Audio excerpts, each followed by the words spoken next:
আজও সেই কোরআন আছে, হাদিস আছে, সেই ঈমানার মানুষ নেই।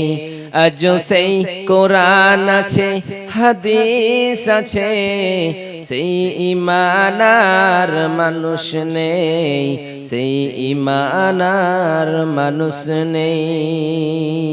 সেই আবু বকর নেই, উমর নেই, সেই আবু বকর নেই, উমর নেই, আলী হায়দার ওসমান নেই।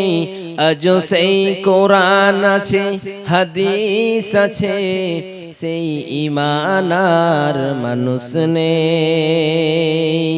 আজও সেই কোরআন আছে, হাদিস আছে, সেই ঈমানার মানুষ নেই। আজানে রসম আছে আগের মতোই, আজানে রসম আছে আগের মতোই, বেলালের মতো আর সুর নেই। আজও সেই কোরআন আছে, হাদিস আছে, সেই ঈমানার মানুষ নেই। আজও সেই কোরআন আছে, হাদিস আছে, সেই ঈমানার মানুষ নেই।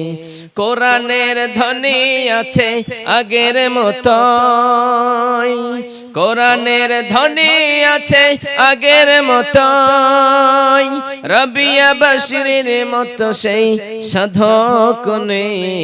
আজও সেই কোরআন আছে, হাদিস আছে, সেই ঈমানার মানুষ নেই।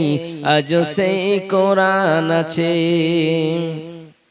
হাদিসের পাঠক আছে আগের মতোই, হাদিসের পাঠক আছে আগের মতোই, বুখারীর মতো সেই সাধক নেই। আজও সেই কোরআন আছে, হাদিস আছে, সেই ঈমানার মানুষ নেই।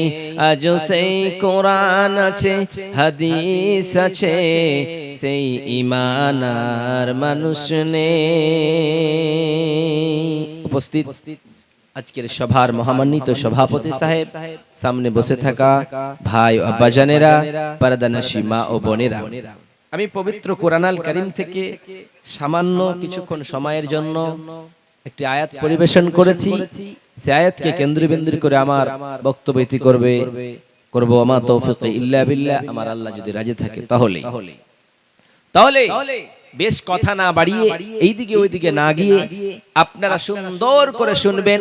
একটি আয়াত পরিবেশন করেছি, পুরোটা পড়তে হয়তো সময় লাগতো, ওই জন্য দু চারটি কিছুখানি পড়েছি। তো সেই আয়াতের নাম হলো আয়াতুল কুরসি। সবাই জানেন দুয়াটা ভাই, কেউ এমন নাই সেই দুয়াটা জানে না। সেই সূরার সেই আয়াতটার মাহাত্ম্য কত, গুণ কত, ফজিলত কত, বিশ্বনবী সাল্লাল্লাহু আলাইহি সাল্লাম এই আয়াতের ব্যাপারে কি বলে গিয়েছেন, আল্লাহ সুবহানাহু ওয়া তাআলা মানব জাতিকে এই আয়াতের ব্যাখ্যা, বিশ্লেষণ, ফজিলত কি শিখিয়ে গিয়েছে, সামান্য কিছু সময়ের ভিতরে তুলে ধরব আল্লাহ যদি রাজি থাকে তাহলে কোরআনে অনেকগুলি আয়াত আছে, 114টি সূরা আছে, তার ভিতরে অনেকগুলি আয়াত আছে। ওই আয়াতের ভিতরে আমার আল্লাহ সর্বসেরা অতি উত্তম করে এই আয়াতটিকে তুলে ধরলেন।